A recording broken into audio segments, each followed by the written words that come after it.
저는 아직 저 책을 다 보지도 못했고 앞에 조금 보다가 도저히 못 봐서 본 책장을 덮었습니다. 그러고 지금 삶을 살아가는 자체가 솔직히 그렇습니다. 제가 원래 4월까지는 진짜 식물인간 같이 출근해서 누워있다가 집에 와서 누워있고 아무것도 안 하고, 제가 기독교인이거든요. 기독교인인데 자기 전에 기도가 뭐냐면 내일 눈을 뜨지 말게 해주세요 라고 했어요. 세상이 너무 힘들었어요. 진짜 작년 4월달부터 올 4월까지 너무 힘들어가지고 진짜 사람이 이렇게도 망가질 수 있구나. 진짜 아침에 눈 뜨면 왜 저를 눈뜨게 만들어요? 그렇게 한 땅까지 하나님 앞에 왜 제 눈을 뜨게 만들었어요? 라고 했어요. 그러다가 원래 4월달에 광주 태천 콘서트 갔는데 꼬마아이가 조그만 꽃을 주면서 아저씨 열심히 사세요 라는 말을 했어요. 그래서 할 수 있는 것이, 제가 할 수 있는 거는 솔직히 어려서부터 이제까지 했던 것 중에 제일 잘할 수 있는 것이 달리는 것밖에 없다. 그래서 그만 다시 운동을 시작하자. 그래서 지금 그 약 먹고 약이 너무 독하면 한 2-3시간은 잠깐 눈을 붙일 수는 있어요. 그런데 그 후부터는 잠이 안 와서 비몽사몽으로 계속 하다가 토요일, 일요일은 아침에 운동을 안치운동이 있어서 어떤 땐 가다가 차선도 따로 가기도 하고, 그러다가 어떤 때는 못 가기도 하고, 가면 뛰지를 못하는 거예요. 앞에 분명 내보다 한참 오고 여자 마라톤 나보는 동무고 나가고 가르쳤던 분인데 나 앞에 가는 거예요. 나는 그걸 못 쫓아가고 있는 거예요. 너무 억울하고 너무 비참한 거예요. 그 모습을 보는데 안 되겠다. 이렇게 살다가는 도저히, 그러면 방법은 나가 죽든지 둘 중에 하나를 택해보자 해서, 진짜 요즘 이 땡볕에 오전 오후에 햇볕 맞으면서 운동을 해서 지금 몸이 58kg에서 60kg 왔다 갔다 할 정도로 지금 몸을 만들었는데, 그만큼 이 생존자들의 삶이 탄탄치는 솔직히 않습니다. 지금 환불기사들이 지금 약에 이전하고 술에 이전하면서 그렇게 살지만 또 그 중에 그 가족들의 고통은 또 너무 힘들거든요, 솔직히. 이 삶이라는 자체가 나만의 삶이 아니라 내 가족들의 삶이 너무 비참한 거예요. 내 딸이 아프다고 하는데, 아픈 거는 둘째치고 그날 그 광경만을 계속 생각해요. 그러다 보니까 큰 딸은 8년간을 제가 소방공무원 준비한다는 핑계 아래 제가 계속 병간호를 시켰던 거예요. 그 꽃다운 아이를 8년간을 부모 병간호하면서 얼마나 힘들었는지 작년에 오마이뉴스 그 글을 보면서 너무 비참하고 너무 미안했어요, 솔직히. 그래도 원래 공무원 돼서 가니까 진짜 그것이 얼마나 감사한지. 이런 삶들이 앞으로 어떻게 될지는 모르지만, 그래도 이 참사 후에 가족들의 삶이나 생존자들의 삶들은 세상 밖으로 나오지를 않으려고 합니다. 전혀 거짓말 아니고, 그날의 바다 영화 촬영할 때도 그 세 분 앞에 부탁할 때도 사정사정해서 며칠을 사정해서 그거를 했지만, 죽어도 세월호라는 자체를 다 잊고 살려고 해요, 솔직히. 저도 마찬가지 세월호를 입고 살고 싶어요. 솔직히 거짓말. 그래서 세월호 리본도 안 달고 세월호 전화번호 차번 했던 거 다 없앴어요. 제 핸드폰에 세월호의 살자는 다 지웠어요. 그리고 또 전화번호까지 다 없앴어요. 그리고 제주도에 있는 재생지라는 세월호 제주를 사랑하는 사람들의 모임이라는 단체까지 없애버렸어요. 너무 힘드니까. 이 삶이라는 자체가 세월호는 살아온 사람 앞에는 죽음보다도 더 힘든 거예요. 그런데 그 가족들이 얼마나 힘들겠어요. 아프다고 얘기도 못하고. 작은 딸은 대구 코로나 터질 때 응급실로 보내서 거기서 그 간경 안에 그 고통 트라우마도 느꼈는데 아프다고 얘기도 못하고 하는 거를 자기 언니 앞에만 얘기해서 나 몰래 그러면 아빠가 또 뭐 할까봐 몰래 자기네끼리만 주고받는 거를 나중에 알고 너무 진짜 이거는 이런 재능이 세상에 어딨어요 솔직히 나가 언제를 지었길래 나는 세월호에서 그냥 살아오는 것밖에 없어요 솔직히. 애초부터 앵커는 아니다. 잠수함도 아니다. 제일 중요한 거는 국가가 구조하지 않은 거에 문제가 있다라고 처음부터 얘기를 했어요. 근데 초반에는 많이들 아시다시피 그런 이제 음모론이 많이 퍼지기 시작해서 그날바다의 그 영화에서조차 형님 이야기를 통편집을 해버린 거예요. 얼마나 화가 나겠어요, 사실. 그 힘든 트라우마 속에서도 증언을 했는데 막상 영화를 보니까 다 편집이 되어버린 거예요. 자기 음모론을 이야기를 하려고. 그래서 침몰 원인과 관련해서 되게 사실 복잡한 상황이 존재했었고, 하지만 명백한 건 1, 2, 3정이 세월호에 도착하면서 구조의 책임 세력은 국가가 되는 거예요. 그때부터. 근데 선원들만 먼저 구조했잖아요. 사진에 명확히 나온 거니까. 선원들만 먼저 구조를 하고 퇴선 방송을 하지 않고 304명이 목숨을 잃었어요. 이거는 명백한 구조 실패인 거죠. 그렇잖아요. 맞습니다. 국가가 구조를 실패한 거예요. 근데 국가가 구조 실패한 거에 대해서 제대로 규명하지 않았어요.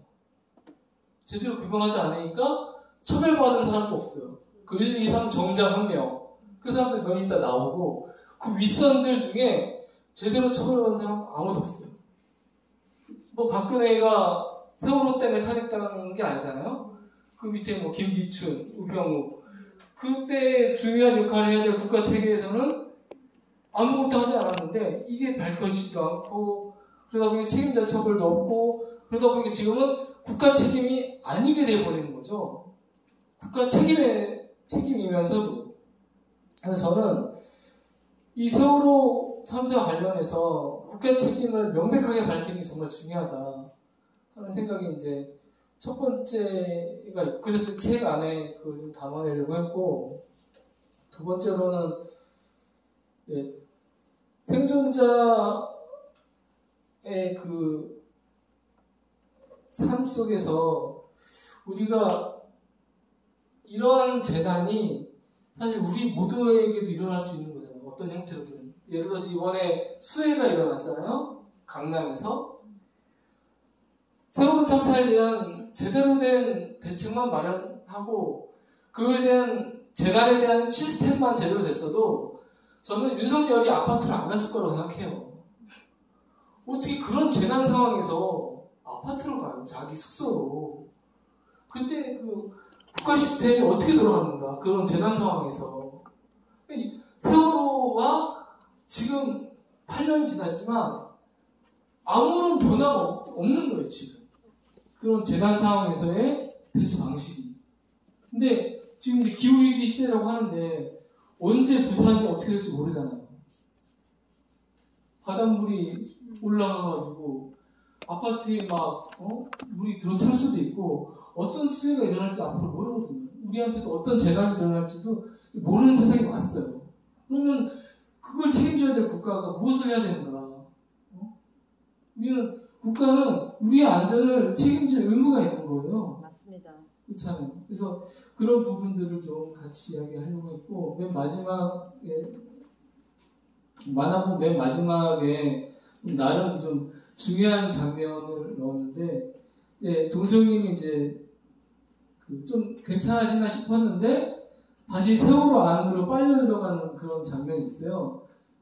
그 장면에서 이제 형수님과 따님들이 손을 딱 잡아서 구출해내는 그런 장면이 있는데, 이거는 사실 가족의 이야기이기도 하고, 또 한편으로는 우리 세월호를 생각하는 우리 모두의 그런 마음이지 않을까. 세월호를 잊지 않으려고 하는, 그리고 오늘 이 자리에 오신 분들처럼 손잡으려고 하는 이런 모습을 좀 상징적으로 만화에 넣어서, 사실 그런 모습이 제가 세월호를 이야기하면서 좀 독자들한테 전할 수 있는 희망의 최대치가 아닐까라는 생각을 했어요. 결국은 우리가 어떻게 연결하고 어떻게 손잡고 이 어려운 상황을 극복해 나가는가, 이것이 우리 스스로가 희망이지 않을까 하는 생각에 장면을 나름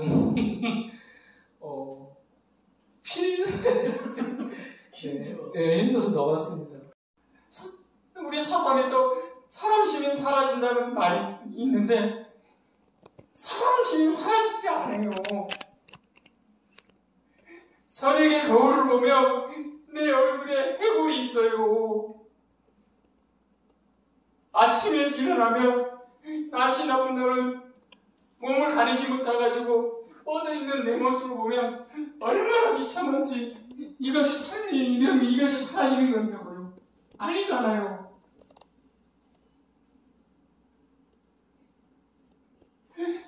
저는 지은 죄가 없어요. 저는 그냥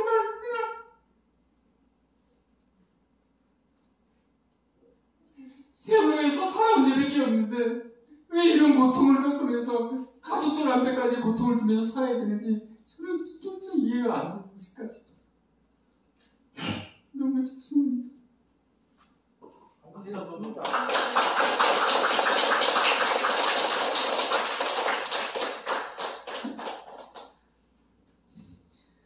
근데 저는 좀 걱정 안 되는 이유가, 동수 씨에게는 이게 사실은 한 몇천만 분의 일이 오는 힐링이 본인만의 치유가 될 수도 있어요. 왜냐면 지금까지 계속 우리 여러 번 반복하지만 본인은 얘기하고 싶은데 우리는 생존자 얘기를 듣지 않겠어.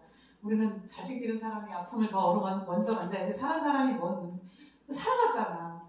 청와대 청와대 행정관도 저한테 얘기하더라고요. 그런 남편분은 살아봤지 않냐고. 저 힘들다고 생존자들 좀 어떻게 해달라고 했더니 그래도 살아봤지 않냐고. 아시잖아요. 그래서 문재인 대통령 청와대 초청할 때 유가족 위주로 초청을 했고, 동수 씨가 구한 학생도 초청받아서 갔고, 그 구한 학생의 아버지도 갔고, 구한 학생의 형제도 갔지만 동수 씨는 초청받지 못했어요. 그러니까 그게 물론 청와대를 물론 그 영광스러운 걸 수도 있지만 그게 상징적인 의미일 수 있잖아요. 철저히 배제당했다는. 그렇지만 저는 이게 좌절하지 않는 이유가, 이게 우리가 항상 예전에 고대한산병원에서도 이제 기독인 예배에 가면 저희가 끼는 날은 그 눈치가 있잖아요. 다 유가족들, 단원부 부모님들 예배드리는데 어쩔 수 없이 이제 동수 씨가 안 가면 저만이라도 가면 이제 예의상 이제 마지막에 이게 동수 씨 아내분 왔는데 한마디 하세요 이렇게 하잖아요. 그런 게 되게 많았어요. 방송국에서 인터뷰를 와도 다 유가족 다 촬영한 다음에 어쩔 수 없이 이제 마지막에 이제 생존자 한 명 대표로 끼워놓는 거를 너무 많이 봤는데, 제가 만화홀이 생겨서 너무 좋은 거는 오롯이 우리 얘기만 할 수 있어서 너무 좋은 거예요, 사실. 어제도 이제 사실은 동수 씨가 이제 유가족들의 섭섭한 얘기도 많이 했고, 근데 저는 이제 그런 거 개의치 않아요. 오롯이 우리 얘기를 할 수 있어서 좋고, 사실 동수 씨가 아까 지난번 태촌에서 돌아와서 이게 뭔가 약간 다시 살아보려는 의욕을 느낀 것도 사실 두 콘서트, 사실 저희 4시간 콘서트 했거든요. 하다 보니까 그렇게 된 거예요. 근데 그게 동수 씨한테 가장 힐링이 왔고, 어제도 또 갔다 오면서 뭔가 좀 편안해짐을 느끼고, 사실 저 오늘 이렇게 많은 분들 오실 줄 정말 몰랐거든요. 왜냐면 좀 홍보 씨랑도 걱정된 게 저희가 어떤 분이 오실지 모르는 거예요. 그래서 다른 단체는 대강 어떤 분이 오시는지 저희가 좀 사전에 이렇게 하는데 저는 여기 어떤 분이 이걸 운영하는지도 모르고 누가 초대했는지도 대강만 알고 어떤 성향을 가진 분인지 모르게 되게 걱정을 많이 했어요. 그래도 그 10손가락 아랫분이 오셔도 이 얘기를 들으려고 오겠다고 오신 분은 충분히 우리를 이해해 주시고 우리 얘기를 들으러 오셨기 때문에 걱정하지 말자. 그리고 우린 뭐 또 부산을 튀어서 가버리면 되는 거니까 저는 제주도 가버리면 되니까. 근데 절대 이 자리가 의미 없지가 않아요. 동수 씨나 저에게나 홍모 씨도 마찬가지지만 충분히 의미 있는 시간이고, 그래서 동수 씨도 아까 알다시피 세월호에 관련된 모든 걸 하지 않지만 그나마 이 북콘서트를 다니는 이유가 본인에게 그래도 어쨌든 삶의 희망을 찾고 싶은 의미이기 때문에 북콘서트는 쭉 계속 돼야 될 것 같습니다. 응급실에도 그런 경험을 많이 하는데 제가 뭔가 막 우왕좌왕하면 근데 솔직히 아무도 와서 괜찮냐 도와 이렇게 하는 사람이 사실 한 사람도 없더라고요. 저는 가끔 뉴스에서 어려움에 처한 사람이 있을 때 가끔 그거를 이제 외면하고 가는 사람들이 있다고 하잖아요. 어떻게 그럴 수 있지? 저 사람이 저렇게 뭐 맞고 있는데 넘어져 있는데 쓰러져 있는데 왜 그냥 가지 않는데 그게 제 현실이더라고요.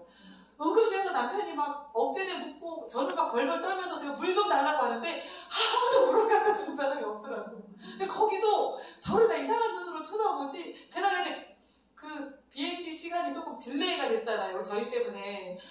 그게 또 비행기가 더 딜레이 되면 거기에 대한 책임을 또 물어야 되잖아요. 그러니까 제가 지금 형사분한테 저희 빨리 제주도 가야 되니까 그냥 태워달라고 제발 부탁한다고 해서 타니까 저희가 제일 마지막에 탔잖아요. 그러니까 그 비행기 안에 탄 사람들이 그 싹 시선으로 저희를 쳐다보는 거 있잖아요. 제가 거기서 이렇게 하면서 트라우마 환자고 이렇게 했을 때 뭐 괜찮으세요? 그냥 뭐 괜찮아요? 이렇게 하는 사람이 한 사람도 없어요. 그러니까 그들로부터는 어제는 응급실에서 계속 트라우마가 있었는데 그 얘기를 했었는데 오늘은 또 비행기를 타고 오다 보면 자꾸 그 생각이 나는 거예요. 그래서 이제 그 생체 인식 이렇게 하는데 제 뒤에 따라왔으면 좋겠는데 또 줄이 짧다고 역한으로 가는 거예요. 그러면 저는 계속 제가 하는 게 신경이 쓰이는 게 아니라 도수 씨가 그 옆에서 어떻게 오는지 그게 신경 쓰는 거예요. 그 여기가 또 계속 딜레이 된 거예요. 그래서 저는 이제 통과해서 이제 거기 이제 검색대로 통과해야 되는데 안 오니까 또 걱정되는데 하물도 이게 뭐 이게 잘 안 됐나 봐요. 그것도 직원이 이렇게 보니까 직원이 가서 또 막 뭐라고 하는 거예요. 그러면 또 심장이 또 쿵쿵쿵쿵쿵 막 거리는 거예요. 그리고 이제 또 검색대를 통과 이렇게 하려고 하니까 저보고 뭐 아주머니 면세점에서 뭘 사달라고 하니까 눈치로 나보고 먼저 내려가서 사라고 하는데 나는 계속 뒤에가 걱정되는 거예요. 이 사람이 빨리 다 와야 내가 마음이 놓일 텐데.